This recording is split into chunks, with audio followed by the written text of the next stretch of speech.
Bon, du coup, on se retrouve après le silence hors kermit avec ce que je vais manger. Donc ça va être le pré, banane, beurre de cacahuète. Ça va être le post-workout, donc un shaker, de l'eau, de la créatine, du Nesquik, parce que sinon c'est dégueulasse. Isola, sans goût, collagène, sans goût, créatine est là.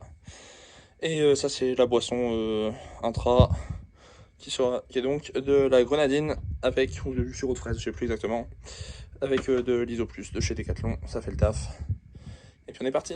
Bon, et du coup pour revenir sur le silent worker, ça s'est pas forcément passé comme je pensais, comme j'aurais souhaité, mais c'est le jeu. C'est le jeu de la compète. Ce qui compte c'est ce qu'on fait le jour J, le reste on s'en fout un peu. Le reste ça ne compte pas quand on est compétiteur au moins. Ensuite, ça n'a pas suffi pour se qualifier à la WEC, c'est pas grave. Je pense qu'il faut prendre ce qu'on a à prendre et ce qu'on nous donne et ça sert à rien de regretter, etc. Il n'y a rien à regretter, on a fait ce qu'on pouvait et voilà. Ensuite, qu'est-ce qu'il y a de... Je pense que là, le projet, ça va être de manger le plus possible, de recréer une base très très solide et ça va être le projet dans les mois à venir, à voir si professionnellement ça m'est permis. Et ensuite, ça va être de ramener un meilleur niveau tous les temps et de loin. Parce que là, du coup, au silence hors kermit, j'ai fait 7,42 dans la KT, 93. Donc, ce qui est mon meilleur total, mais c'est loin d'être mon meilleur match, c'est loin d'être le meilleur total que j'aurais pu ramener. Et voilà, c'est un fait. Ensuite, j'aurais juste dû être meilleur en fait. Et là, le projet, je suis assez grand, donc je pense que monter en 105, ça pourrait être pas idiot. À voir si mon corps accepte de prendre du poids sans trop faire le forcing à ce niveau-là. Si c'est ok, je monterai en 105 et je pense qu'il y aura des choses à faire. Là, ça doit être dégueulasse au niveau du son d'ailleurs. Et du coup, si c'est possible d'être en 105, et voilà.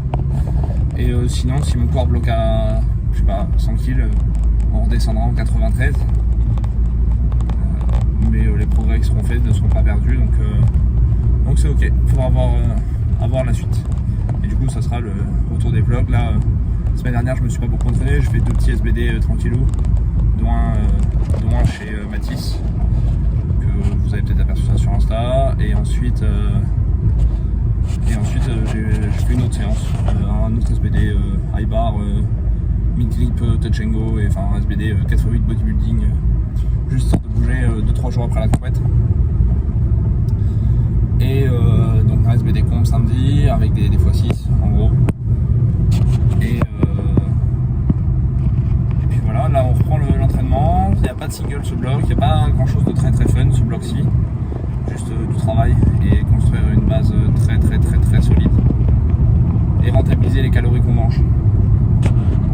Voilà, on se retrouve tout à l'heure à la salle. Du coup, j'avais en top 7 un 3x4 à 2,15 à faire. Ça c'est la deuxième série. Donc globalement les 3 séries ont bougé à peu près pareil. Là l'objectif du bloc c'est d'accumuler un max de momentum, tester des nouveaux stimulus.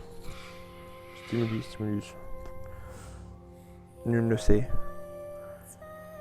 Et de construire une base la plus solide possible pour l'avenir, à voir si l'avenir sera en 93 ou en 105. Probablement en 105, mais ça dépendra de si le poids de corps veut bien se stabiliser à un poids correct pour être en 105.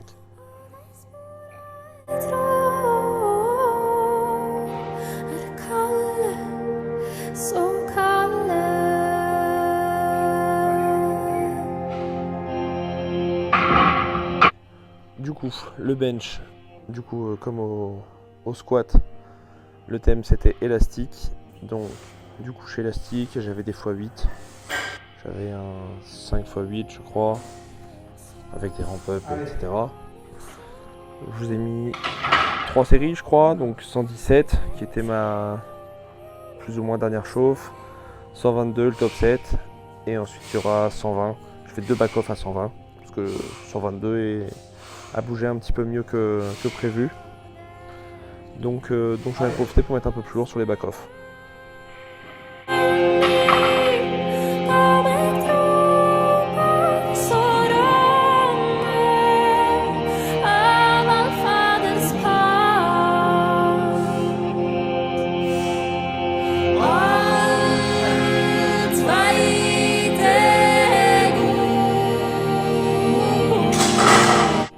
Et enfin, la grande surprise de ce bloc-là, on a un semblant de mouvement d'accessoires, etc.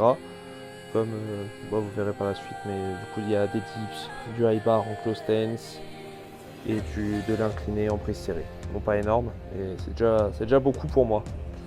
Du coup des dips, il y avait un 4x12 à faire. Je vous ai mis quelques vidéos. C'est quand même fait exceptionnel de me voir faire ce genre de conneries.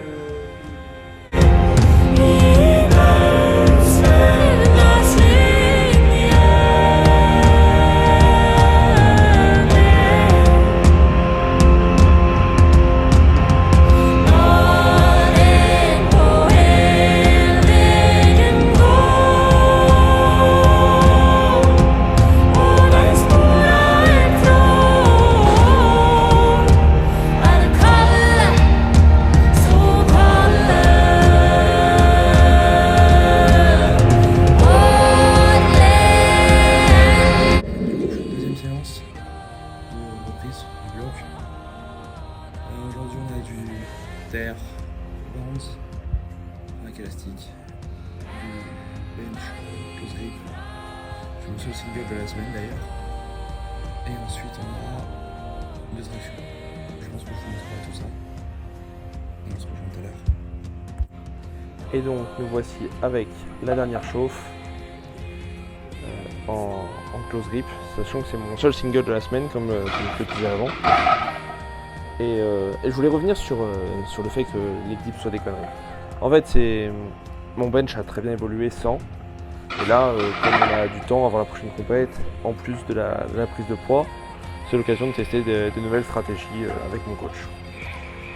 Du coup là, on peut me voir en galère sur mon triplé, le plus lourd de back-off. Bien pénible. Et ensuite, il y avait quelques back-off à 140. Pour finir le bench.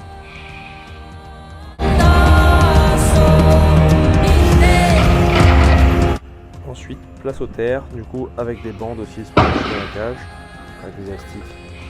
C'est une variation que j'ai déjà testé par le passé, mais j'ai pas réussi à la pousser sur un bloc complet. Là on peut voir que comme un guignol, j'utilise la glace pour vérifier si je lock correctement. Je me suis corrigé ensuite, à ne pas faire, à ne pas reproduire. Et ensuite, je suis pressé de voir ce que cette variation peut m'apporter. Je pense que ça peut m'apporter pas mal de choses. Mais on va voir comment le comp réagit. Parce que du coup, j'ai jamais pu la pousser sur un bloc entier. Et donc là, on a... Alors ça c'est pas le... Si, ça c'est la première série, c'est pareil, j'avais un 3x4 à 2,40 à faire. Le premier quadruplé, du coup je l'ai fait en mix grip. Généralement je fais ça quand j'ai un ramp-up et des back-off. Enfin, globalement quand j'ai un ramp-up et des back-off, que ce soit en plateau ou un peu plus bas. Le ramp-up je le fais souvent, je le fais tout le temps. Sauf variation exceptionnelle, mais très souvent je le fais en mix grip. Et ensuite sur les back-off, je les fais ensemble pour essayer d'économiser un petit peu les mains. Et pour me concentrer sur différents aspects techniques. Généralement je suis un petit peu moins fort avec les sangles. Parce qu'en fait je tendance à trop serrer les sangles. Et du coup ça modifie ça m'augmente la rampe tout simplement. Et du coup ma position de départ et ma hauteur de hanche se trouve légèrement modifiée. Petit à petit j'arrive à gommer ce défaut là. Mais ça demande un petit peu de taf avec les sangles. Et enfin, je n'ai pas mis toutes les séries de traction parce que je suppose que ça n'intéresse pas grand monde, mais moi ça m'intéresse. Un AMRAP en traction et j'avais des back-off derrière où j'ai sorti 20 reps assez propres, donc c'est cool.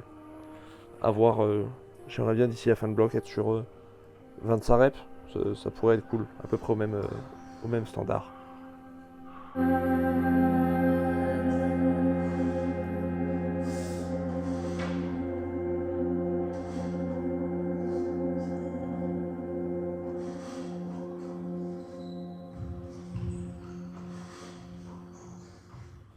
Et sur ce, je vais vous dire à la prochaine.